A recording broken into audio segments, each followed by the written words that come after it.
Brought to you by NBC bearing, भारताची पहिली bearing उत्पादक। कोर कमिटी मुंबई आयोजित पाटण विधानसभा मतदारसंघातल्या मतदारांचा, कार्यकर्त्यांचा, मुंबईवासियांचा आभार मेळावा या ठिकाणी आयोजित केलेला। या आभार मेळाव्याला उपस्थित असलेले मुर्ना शिक्षण संस्थेचे अध्यक्ष रविराजे देसाई, कारखान्याचे chairman Yashraj Desai, advocate Jayraj Desai, core कमिटीचे सर्व सन्मान्य उपस्थित सदस्य, विशेषतः चंद्रशेठ चाळके, DR पाटील, दिलीप निकम, नंदू कदम, खांडेकर, सर्व आता अनेक नावं, 101 नावं प्रमुख कार्यकर्त्यांची आहेत। एवढी सगळ्यांची नावं उपस्थित व्यासपीठावरचे सर्व मान्यवर, आमचे ज्येष्ठ सहकारी कारखान्याचे माजी चेअरमन डॉक्टर दिलीपराव चव्हाण, आपल्या तालुक्याचे सुपुत्र आणि ठाण्यामध्ये शिवसेनेचे कार्यरत पदाधिकारी सन्माननीय शशिकांत जाधव, इतर सर्व व्यासपीठावरील पाटण विधानसभा आमच्या कचरेताई महिला आघाडीचे अध्यक्ष, इतर सर्व विधानसभा मतदारसंघातील मूळच्या पाटण तालुक्यातील परंतु मुंबई, नवी मुंबई, ठाणे या परिसरामध्ये वास्तव्यास असणारे, कल्याण डोंबिवली असणारे सर्व मूळ पाटणवासीय, उपस्थित माता भगिनी, सन्माननीय बंधू आणि भगिनीनो, अरे KR शिंदेना जागा द्या ना वर बसायला, त्यांना जागा नाही। या या या या और त्यांना जागा द्या, इकडे या, माझं लक्ष नव्हतं तुमच्याकडे। आज आपण आता अनेक वक्त्यांनी सांगितलं की थोडा उशीर आपल्याला या आभार मेळाव्याला झाला, ही वस्तुस्थिती आहे। 2 वेळा आपण तारीख नक्की केली, पण काही ना काही कारणानं आपल्या तारखा पुढे गेल्या। आजची तारीख ठरली 15 दिवसापूर्वी, आपण नियोजन केलं आणि आता इथं आमचे डॉक्टर वगैरे आहेत। काल मी वार्षिक सभेला सुद्धा जाऊ शकलो नाही कारखान्यावर, काल आपली वार्षिक सभा होती कारखान्याची बँकेची। माझी थोडीशी तब्येत बरी नव्हती, मणक्याचा त्रास मला गेली 5-6 दिवस झाले होतोय आणि पूर्ण प्रवास टाळायचा डॉक्टरने मला सांगितलं होतं, म्हणून कालची वार्षिक सभा मी ऑनलाईन केली साताऱ्यातनं। पण काही झालं तरी मी आजच्या कार्यक्रमाला जाणार, कारण बऱ्याच वेळा हा कार्यक्रम पुढे गेलाय आणि आजारपण जरी असलं तरी सुद्धा आपण पुन्हा 2 दिवस मुंबईत आराम करू, पण हा कार्यक्रम केला पाहिजे म्हणून या ठिकाणी मी प्रकृती बरी नसताना सुद्धा यायचं ठरवलं, त्याप्रमाणे आजचा कार्यक्रम आपल्या या ठिकाणी होतोय। मी मनापासून याचा उल्लेख यशदादांनी केला, चंद्रशेठनी केला, DR पाटलांनी केला की मुंबईकरांचे, मुंबईवासियांचे, पाटण तालुक्यातल्या कार्यकर्त्यांचे इथले आभार मानणं हे शब्दामध्ये शक्य नाही, कारण ही दुसरा तिसरा अनुभव आहे निवडणुकीतला। 1-1 वाजेपर्यंत 2019च्या विधानसभेच्या निवडणुकीला तर रात्री 1:30 वाजता, 1:30-1:45 वाजता केळीचे टेम्पो रिकामे करून लोक त्यातनी बसून गावाकडे मतदानाला आले होते, महिला सकट। असा लोकांनी विचार केला नाही, खाली घालायला, खाली हातरायला काही चादर नाही, टेम्पोचा मागलं शटर उघडे, गारता वारं लागते, पण एकदा निघून आलोय घरातनं, साहेबाला मतदान करायला जायचंय आपल्याला गावाकडं। आणि असंच झालं मागच्या वेळी, गाड्यांचा घोटाळा झाला। बऱ्याचदा होता असं, एकाच वेळी गाड्या बऱ्याच ठिकाणी लागतात, तर मग इकडची गाडी तिकडे, तिकडची गाडी इकडे कदाचित होती। पण मला माझ्या मतदारसंघातल्या, आपल्या मतदारसंघातल्या लोकांचा हा अभिमान आहे, एकही माणूस माघारी गेला नाही। त्या टेम्पोतनं का होईना बसून माणसं गावाकडे आली, मतदान केलं आणि त्यांचं कर्तव्य निष्ठेच्या भावनेनं, प्रामाणिकपणाच्या भावनेनं त्यांनी पार पडलं। आज सुद्धा एवढं नियोजन आपण केलं, पण तरी सुद्धा ऐनवेळी घोटाळा झाला, थोडासा कमी जास्त गाड्यांची सोय करण्यात झाली। नंतर आपण 4 चाकी गाड्या मिळवायचा प्रयत्न केला, तरी सुद्धा 10-20% लोक राहिली आमची, त्यांना वाहनं आम्ही देऊ शकलो नाही। पण जसा मगाशी उल्लेख झाला, आज 2024ची विधानसभेची निवडणूक पाटण विधानसभा मतदारसंघाची ह्याला एक वेगळं महत्व आहे। याचं कारण जसं मगाशी आपण चित्रफित स्वर्गीय लोकनेते बाळासाहेब देसाई साहेबांची बघितली, महाराष्ट्रात पहिल्या नंबरच्या लीडनं 1 लाखापेक्षा जास्त मताच्या लीडनं निवडून येणारे लोकनेते बाळासाहेब देसाई साहेब एकमेव मंत्री त्या काळात। आमदार बिनविरोध आमदार निवडून कधी आलेला महाराष्ट्रानं पाहिलं नव्हतं, पण 1967 सालच्या विधानसभेच्या निवडणुकीमध्ये पाटण विधानसभा मतदारसंघातनं एकच आमदार बिनविरोध महाराष्ट्रात निवडून आले, ते होते स्वर्गीय लोकनेते बाळासाहेब देसाई साहेब। एवढं मोठं त्या माणसाचं कर्तृत्व आहे। तालुक्याने त्याला डोक्यावर घेतलं, का घेतलं? मगाशी तुम्ही बघितलं खोका बाजारातल्या लोकांचा प्रश्न, आता मला सुद्धा माहित नव्हता, या चित्रफित बघितल्यावर समजलं। डॉक्टरांची माझी चर्चा झाली की ही चित्रफित मतदारसंघात लावूया, म्हणजे मतदारसंघात आपण आपल्याकडे संग्रही ठेवू आणि तिथल्या लोकांना सुद्धा हे समजलं पाहिजे। ही साहेबांची कामाची पद्धत। लोकनेते बाळासाहेब देसाई साहेबांच्या पश्चात साहेबांचं 1983 ला निधन झालं। 1980 सालची लोकनेते बाळासाहेब देसाई साहेबांची विधानसभेची शेवटची निवडणूक आणि 1980 सालचा निकाल तुम्हाला कोणाला माहिती असेल का माहित नाही मला, पण मला माहिती आहे अवघ्या 6000 मतांनी साहेब निवडून आले। अवघ्या 6000 मतांनी, एकेकाळी 1 लाख मतांनी निवडून येणारे, महाराष्ट्राच्या विधानसभेत बिनविरोध निवडून येणारे, पण 80 साली 6000 मतावर का आले? तर ज्या विक्रमसिंह पाटणकरांना हाताच्या बोटाला धरून स्वर्गीय लोकनेते बाळासाहेब देसाई साहेबांनी राजकारणात आणलं, आबासाहेबांच्या बरोबर साखर कारखान्याच्या संचालक मंडळात घेतलं, त्यांनीच साहेबांच्या उतरत्या वयामध्ये शेवटच्या विधानसभेच्या निवडणुकीला साहेबांच्या विरोधात बंडखोरी केली। एक प्रकारे त्यांच्या पाठीत खंजीर खुपसायचं काम केलं आणि खऱ्या अर्थानं यातना जर कुणी उतरत्या वयामध्ये लोकनेते स्वर्गीय बाळासाहेब देसाई साहेबांना दिल्या असतील तर त्या 1980च्या विधानसभेच्या निकालानं दिल्या। साहेबांना सुद्धा वाटलं की एवढं मोठं मी काम केलं, ह्या तालुक्यातल्या लोकांसाठी काय करायचं मी ठेवलं, धरण बांधलं, वीज प्रकल्प केला, कारखाना काढला, शिक्षण संस्था काढल्या, शेतीला पाणी देण्यासाठी शासनाकडे इरिगेशनच्या योजना केल्या, हायस्कूल्स काढली, पण तरी सुद्धा कुणाच्या तरी प्रलोभनाला, कुणाच्या तरी आमिषाला, कुणाच्या तरी त्यावेळेच्या दादागिरीला बळी पडून जर माझ्यासारख्या महाराष्ट्राचं नेतृत्व एकेकाळी केलेल्या नेत्याचा अवघ्या 6000 मतांनी विजय होत असेल तर तो जिव्हारी त्यांच्या दुर्दैवानं लागला आणि 2 वर्षानंतर 1983 साली त्यांचं निधन झालं।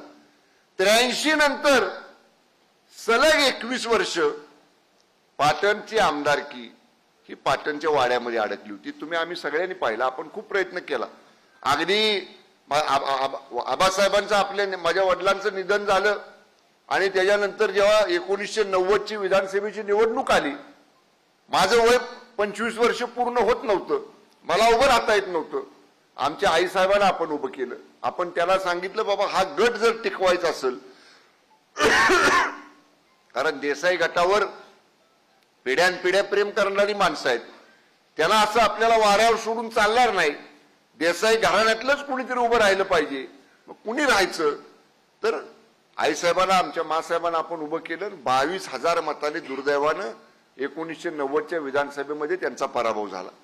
आज आपण काय ठरवलं? काल 2024च्या निवडणुकीला पाटणकर आणि देसाई या ज्या लढती झाल्या, एक झाली 1980 ला बाळासाहेब देसाई साहेबांच्या बरोबर 6000 मतांनी साहेब निवडून आले, नंतर साहेबांच्या नंतर 85 ला 83 ला पोटनिवडणूक झाली, स्वर्गीय आबासाहेब विरुद्ध विक्रमसिंह पाटणकर 10-11 मतांनी पाटणकर निवडून आले। पुन्हा 85 ची जनरल इलेक्शन झाली, तिथं सुद्धा पाटणकर 10-11 मतांनी निवडून आले। 90 ला मासाहेबांची निवडणूक झाली, 22,000 मतांनी पाटणकर निवडून आले। 95 ला मी त्यांच्या विरुद्ध अपक्ष उभा राहिलो, 736 मतांनी माझा पराभव झाला। 99 ला परत मी उभा राहिलो, 2000 मतांनी माझा पराभव झाला। 4 ला मी निवडून आलो, 6000 मतांनी निवडून आलो। 9 ला पडलो, 580 मतांनी पडलो। 14 ला निवडून आलो, 14000 मतांनी आलो। 19 ला निवडून आलो, 18000 मतांनी आलो। आणि काल 2024 ला आपण सगळ्यांनी ठरवलं होतं पाटणकर आणि देसाई या ज्या निवडणुका झाल्यात त्याच्यात सगळ्यात मोठ्या मताने पराभव आमचा कधी केला विक्रमसिंह पाटणकरांनी, तर आमच्या आईसाहेब उभ्या राहिल्या त्या 1990च्या विधानसभेच्या निवडणुकीला 22,000 मतांनी पराभव केला. आणि आपण सगळ्यांनी ठरवलं की या 24च्या निवडणुकीमध्ये त्याचं व्याजासह परतफेड आपल्याला या ठिकाणी करायची आहे. आणि पाटण विधानसभा मतदारसंघातल्या मतदारांचे, जनतेचे सदैव आम्ही देसाई परिवार ऋणी राहू.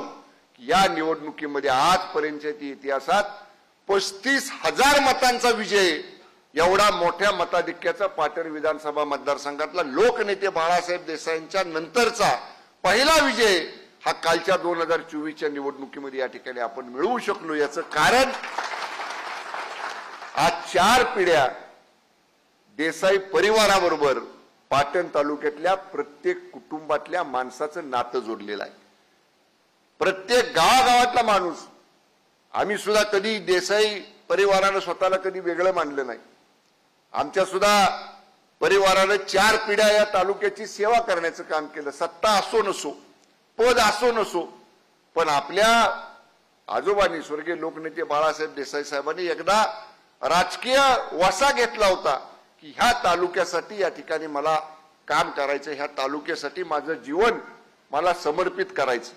त्या भावनेनं आज देसाई परिवार, आमची 4थी पिढी, यशराज असतील, जयराज असतील, रविराजे असतील, मी असेल, आम्ही सगळेजण आपापल्या परीनं ह्या तालुक्याच्या कामामध्ये योगदान देण्याचा या ठिकाणी प्रयत्न करतोय. मगाशी चंद्रशेखरजी या ठिकाणी शिडी दाखवली, आटवली आंबिवली, त्या परिसरामधला विषय त्यांनी दाखवला. ही वस्तुस्थिती आहे. त्यावेळी योगायोगानं आदरणीय एकनाथजी शिंदे साहेबांच्या आशीर्वादाने मी ठाणे जिल्ह्याचा पालकमंत्री होतो. सहसा माननीय मुख्यमंत्री स्वतःच्या जिल्ह्याचं पालकमंत्रीपद इतर कोणाकडे देत नाहीत, पण आदरणीय शिंदे साहेबांनी विश्वासानं त्यांचा एक जिल्ह्यातला सहकारी म्हणा, त्यांच्या जवळचा एक आमदार म्हणून म्हणा, ठाणे जिल्ह्याचं पालकमंत्रीपद माझ्याकडे दिलं. आणि हा विषय घेऊन चंद्रशेठ या ठिकाणी माझ्याकडे आले. आम्ही 2-3 बैठका घेतल्या. नेहमीप्रमाणे अधिकाऱ्याने अडचणी सांगितल्या, असं करता येणार नाही, तसं करता येणार नाही. 2-3 बैठकांमध्ये मी ऐकून घेतलं आणि मग मी अधिकाऱ्यांना विचारलं,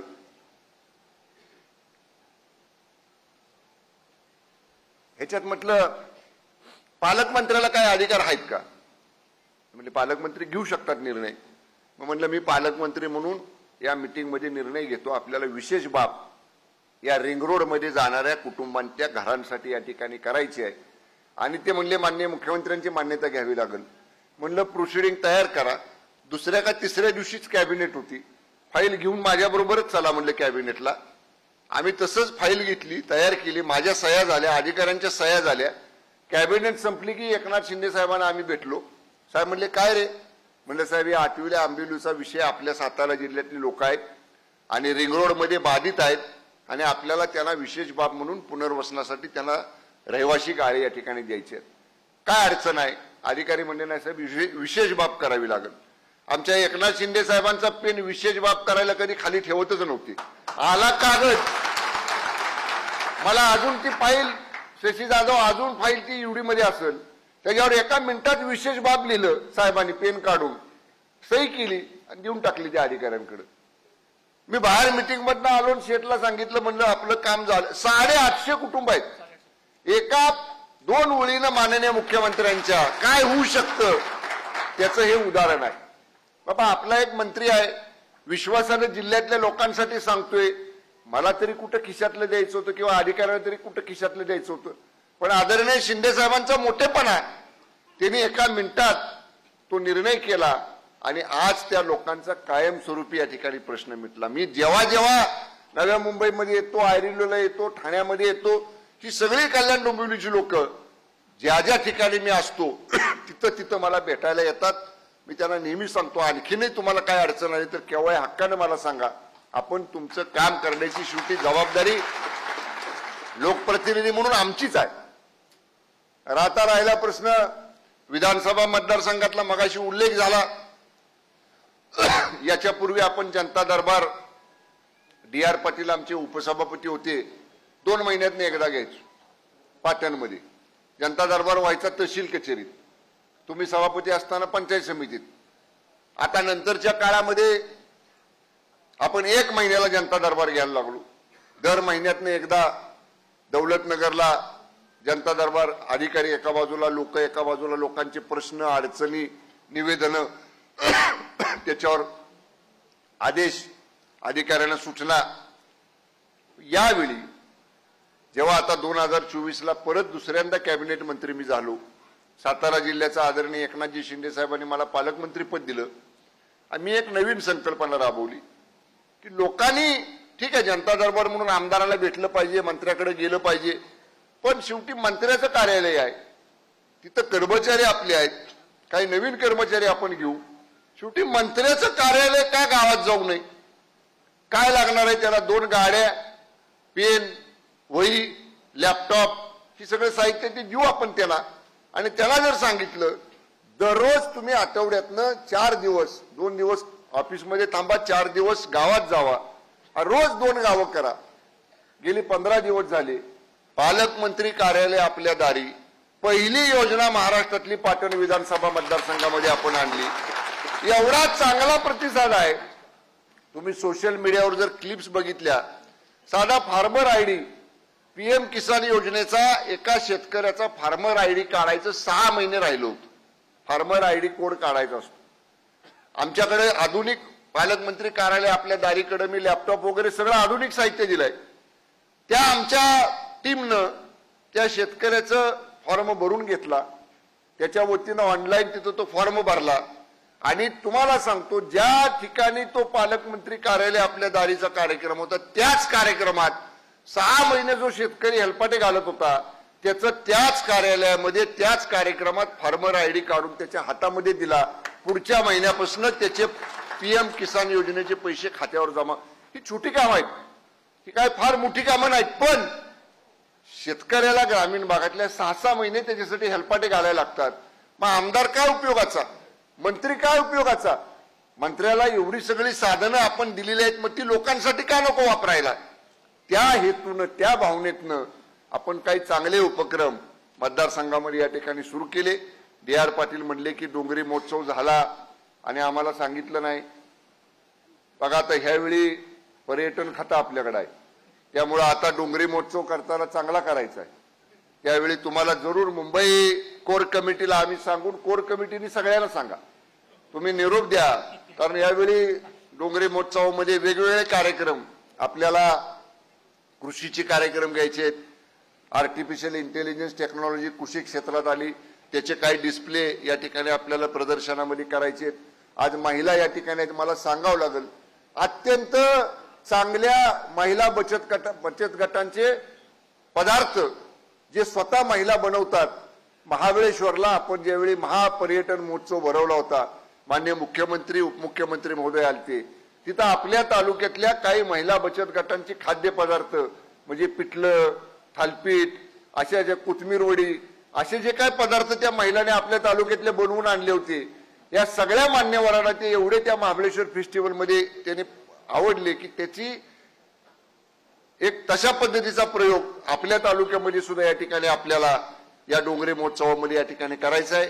मी नेहमी सांगतो, ज्या विभागामध्ये, ज्या खात्यामध्ये मला काम करण्याची संधी मिळाली त्या खात्याच्या माध्यमातून काही ना काहीतरी आपल्या तालुक्याच्या पदरात पाडण्याचं काम या ठिकाणी मी केलं.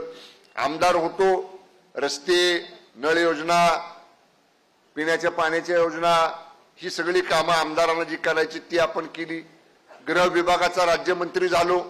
पहिल्यांदा राष्ट्रीय आपत्ती व्यवस्थापन दल जसं केंद्राचं आहे तसं राज्याचं आपत्ती व्यवस्थापन दलाचं एक युनिट आणि गृह विभागाचं पोलीस खात्याचं प्रशिक्षण केंद्र हे कोयना नगरला करण्याचा प्रस्ताव या ठिकाणी मी गृह राज्यमंत्री असताना त्या ठिकाणी दिला आणि नंतरच्या काळामध्ये तो मंजूर झाला. आता 1 महिन्याभरामध्ये त्याचं सुद्धा टेंडर फायनल होईल. कोयना नगरला त्याच्यासाठी आपल्याला जागा उपलब्ध झालेली आहे. म्हणजे पोलिसांचं प्रशिक्षण केंद्र कोयना नगरला होते. मी राज्य उत्पादन शुल्क विभागाचा मंत्री झालो. राज्य उत्पादन शुल्क विभागाचं महाराष्ट्रातली पहिली अकॅडमी, म्हणजे जसं पोलिसांची लोणावळ्या खंडाळ्याला अकॅडमी आहे, पोलिसांची नाशिकला अकॅडमी आहे, तशी राज्य उत्पादन शुल्क खात्याची पहिली अकॅडमी आपण वाटोळ्याला, संतोष आहे का इथं, तुझ्या गावात तिथं रस्ता द्यायचं सांगितले परवा तुला, तो तुझा अधिकाऱ्यांना मी म्हणलेलं का माझ्याकडे खाता असताना तू नाही आणलास, एका मिनिटात तो रस्ता मोकळा करून दिला असता. पण ती गायरान जमिनी आपण तिथली सरकारची घेतली. त्या ठिकाणी आपण राज्यातलं पहिलं राज्य उत्पादन शुल्क विभागाचं प्रशिक्षण केंद्र त्या ठिकाणी सुरू करतोय. पर्यटन खातं आलं. 2 मोठे प्रकल्प शशी जाधव तसा मुनावळ्याला आपण केला गेल्या वेळी साहेबांच्या मतदारसंघात, तसा यावेळी आपल्या पाटण मतदारसंघामध्ये 2 टुरिझमचे प्रकल्प आपण मंजूर केले. एक तसाच बोटिंग क्लब हेळवाक तालुका पाटणला आणि दुसरा बोटिंग क्लब पापर्डे तालुका पाटणला. दोन्ही मिळून 67 कोटी रुपयाची टेंडर फायनल झालेले आहेत, वर्क ऑर्डर झालेली आहे. पावसाळा संपला की हेळवाकच्या आणि पापर्ड्याच्या पर्यटन स्थळाच्या बोटिंग सेंटरचं या ठिकाणी आपण भूमिपूजन करणार आहे आणि 1.5 वर्षात दोन्ही बोटिंग सेंटर अद्ययावत प्रमाणात तयार होतील. महाबळेश्वर पेक्षा चांगलं बोटिंग सेंटर आपल्या कोयना नदी पात्रात हेळवाकला आणि पापर्ड्याला या ठिकाणी आपल्याला पाहायला मिळेल. म्हणजे ज्या ज्या विभागात मी गेलो त्या त्या विभागात मतदारसंघासाठी निश्चितपणे काही चांगली कामं करण्याचा प्रयत्न या ठिकाणी जरूर आपण केला. बोलण्यासारखं खूप आहे, वेळ अपुरा आहे, कारण तुम्ही 11 वाजता सगळे आलात, 3 वाजत आले. मलाच थोडा उशीर झाला. उशीर व्हायचं कारण साताऱ्यामध्ये हिल मॅरेथॉनच्या स्पर्धा दरवर्षी असतात, हे त्यांचं 14वं वर्ष आहे. आणि पालकमंत्री म्हणून गेल्या वर्षी पण त्यांनी मला आग्रह केला बक्षीस वितरणाला या, मला जाता आलं नाही. या वर्षी त्यांनी खूपच आग्रह केला की तुम्हाला मुंबईला जायचंय, आम्ही 9 वाजता बक्षीस वितरण घेतो. त्यांनी 9ची वेळ मला दिली, पण त्यांनी 9:45ला कार्यक्रम चालू केला. त्यामुळे तो हिल मॅरेथॉनच्या बक्षीस वितरणात थोडा माझा वेळ गेल्यामुळं मला थोडासा उशीर झाला या ठिकाणी कार्यक्रमाला मुंबईतल्या पोहोचायला. तरी सुद्धा आपण सगळे मोठ्या संख्येने जमलेला आहात. मी एवढाच विश्वास व्यक्त करतो, मी आज जे भाषण केलं त्यातला एकन-एक शब्द परिपूर्ण करण्यासाठी, पूर्णत्वाला नेण्यासाठी आणि दिलेलं वचन, दिलेलं आश्वासन, दिलेला शब्द हे पाळण्याची जबाबदारी मतदारसंघाचा आमदार म्हणून पहिल्यांदा माझ्यावरती आहे. आणि जे जे लोकांना मी सांगितलेलं आहे, जे जे वचन या तालुक्याला मी दिलेलं आहे, ते वचन आमदारकीच्या मंत्रिपदाच्या कारकिर्दीत निश्चितपणानं पूर्ण करून परत एकदा पाटण तालुक्याला स्वर्गीय लोकनेते बाळासाहेब देसाई साहेबांच्या काळातलं गतवैभव आपल्याला या ठिकाणी प्राप्त करायचंय. आणि ते करण्यासाठी आतापर्यंत तुम्ही सगळ्यांनी जशी मला साथ केलीत तशीच साथ कायम या ठिकाणी मला करत राहा एवढी विनंती करतो. विधानसभेच्या निवडणुकीला भरभरून आपण आशीर्वाद सगळ्या मुंबईकरांनी या ठिकाणी मला दिला, तालुकावासियांनी दिला, त्याबद्दल परत एकदा मनापासून आपण सर्वांचे आभार मानतो आणि थांबतो. धन्यवाद. जय हिंद, जय Maharashtra. Brought to you by NBC bearing, भारताची पहिली बेअरिंग उत्पादक.